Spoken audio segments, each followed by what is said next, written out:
And we're back. This is Dawn Eldridge with Remax Results. Nikki Knuckles with Wells Fargo Home Mortgage. Carol Hyder. All right. And Carol's educating us. We are having a fun time. We had some great conversation on the break as well. So I do need to correct the phone number. If you have questions, please call us at 651-400-0773. Once again, 651-400-0773. Or, hey, check us out on Facebook, too, or YouTube. It's the Stockwell and Eldridge Radio Hour. And you can see our fabulous guests that we have on today. We have Nicole Knuckles and Carol Hyder. So we were kind of talking about something that was the most important space in the house. Yes, we were. So we were picking up this conversation about feng shui. Yes. And, yeah, the most important, do you know what it would be? Bedroom? It's a bedroom. That's what I was thinking, It is but I the wasn't sure. bedroom. And is it the master bedroom Yes. or one of the bedrooms? Master bedroom. Okay. Master bedroom. Because lot of times people think of that room as sort of, it's just our room. You know, it's not a public room. The living room's the most important. The kitchen's the most important. And the truth of the matter is when somebody's moving into a new space, one of the things I will always say is get your bedroom perfect first. Because, you know, you move in, you're all excited, and you're putting the living room together, and then you just throw stuff in the bedroom. And a lot of times... That's so true. Yeah. And I'm a realtor, and that is the last thing that I That's- do. I get everything else ready for everybody else to be comfortable in my house, except for myself. That's right. Which actually, now that we're talking about this, that makes the least amount of sense. It should be the homeowner Homeowners. that feels That's right. the most comfortable. Totally, it should. All right, everybody. So if you're buying a house, unpack your master bedroom first. Yeah. That's the key point. We're going to hear some more. Yep. Because if you're moving in, first of all, it's a huge deal. And you're tired, and you're exhausted, and you're frazzled. And so wouldn't it be nice if you took the time that you had and the energy that you had to put your bedroom together so you could sleep very comfortably? It looked like you woke up in the morning, it looked like you were sort of there. Yes. As opposed to just crap all over the Boxes everywhere. Not crap, but Yeah. boxes everywhere. Well, you know, That too. I have some Yeah, of that maybe too. So. Maybe some of that. And so that is a room, and that is the room to always maintain. That should be your favorite room. At the end of the day, whatever you do for painting, for decor, for artwork, it should be your favorite room. It should be the room where you go, I love it in here.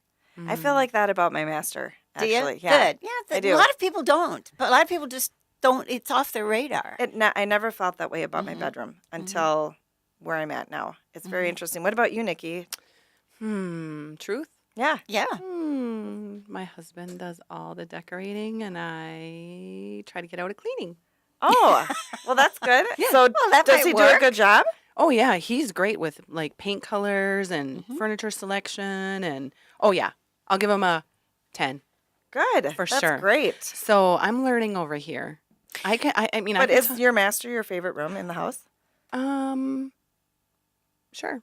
Okay. Yeah. All right. I don't know. We did just get a new nice bed. Maybe tell your husband not to listen to this show and you can just be I'm He makes the joking. bed every morning. Oh, my gosh. Oh, That's see, great. isn't that great? Yeah. I do that now, too.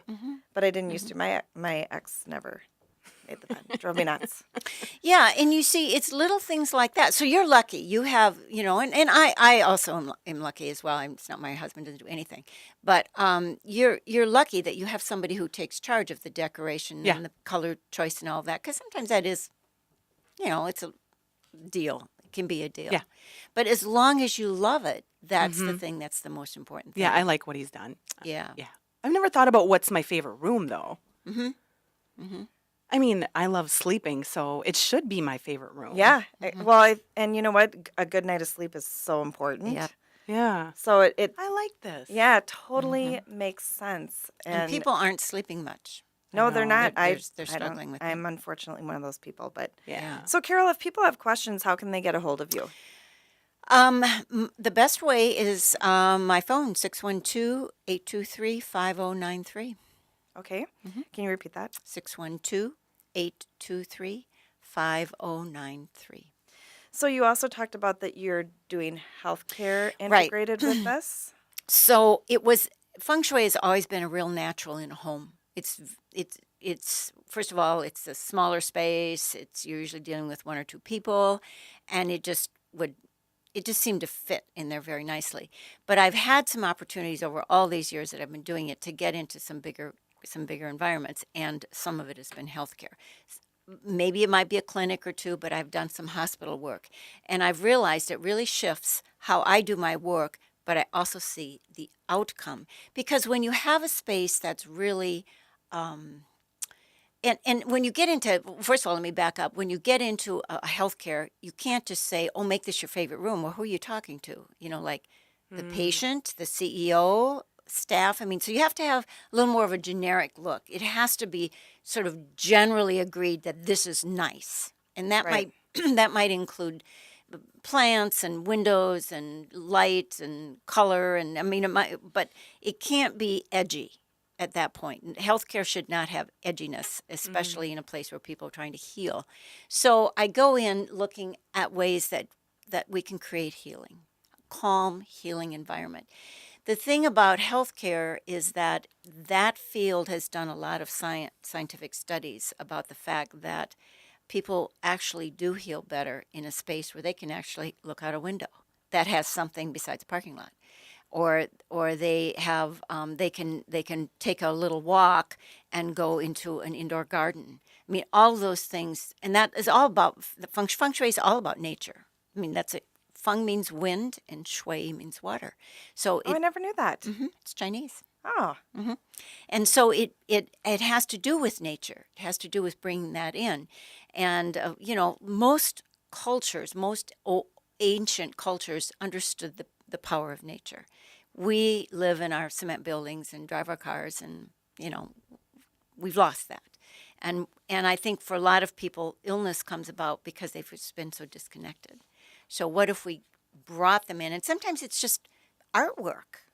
Right. In fact, the hospital I'm working with in Hudson, they have every patient room, the artwork in there is nature based. It's either landscape or flowers or a seascape, but it's not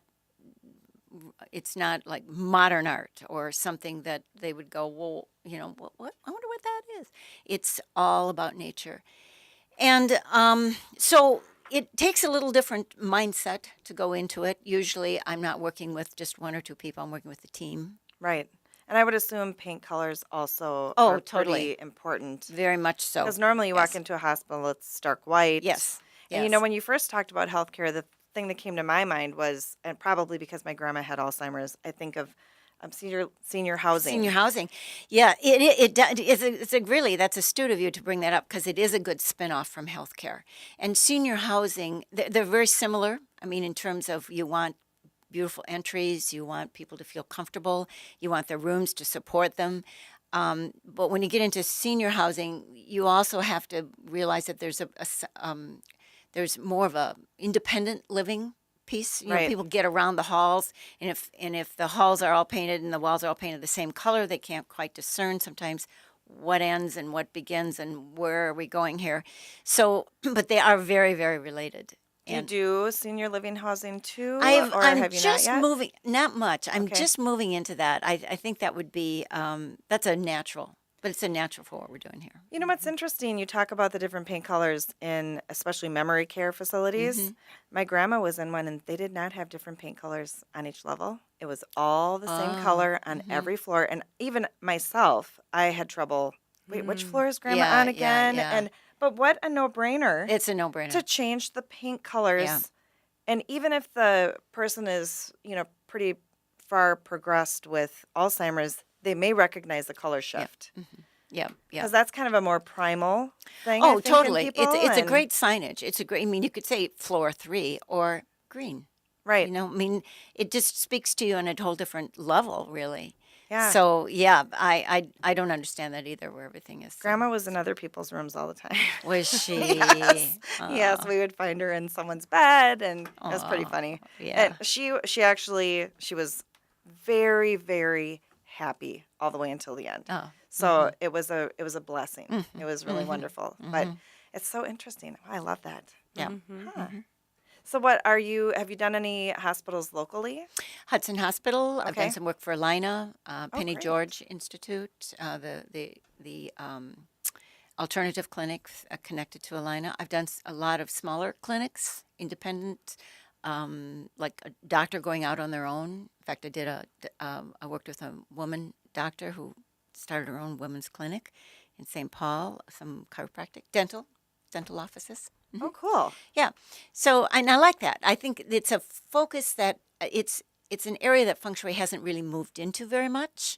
And so I see that as a kind of a new frontier. But that said, it really does do well in residential. Right. Are Yeah. you still doing residential as well? Somewhat, yes, Okay. somewhat. And So if people certainly, want you to and come I've to their got house, they can. so many people I've trained that if it's not a good fit or I don't have the time, I can certainly make references and Okay. referrals to it. Yeah. That's cool. So what is the name of your school? Can you Wind, share that? Yep, Wind and Water School of Feng Shui. Oh, cool. And where's that located? It's virtual. Well, it's Oh. mainly virtual. The training program is mainly virtual. We do meet at the Hilton. Oh, cool. People come in from various parts of the country, and so that provides them a place to stay. And then we rent a room there, a ballroom there, and then we have our meeting room. It's not a ballroom; it's a meeting room, and then we do our training 3 times a year, and it's about a 7-month program. Wow, that's fascinating. I mean, you may have a new student on your Oh, hands. I think that would be great. awesome. Real Yes. estate and Yes. feng shui. Oh, totally. Yeah. Thanks for listening. We'll be back after the next segment. Hopefully, you've learned some great stuff. Once again, if you have questions, please give us a call at 651-400-0773. Dawn Eldridge, Remax Results. Nikki Knuckles, Wells Fargo Home Mortgage. And Carol Hyder, Feng Shui. You love,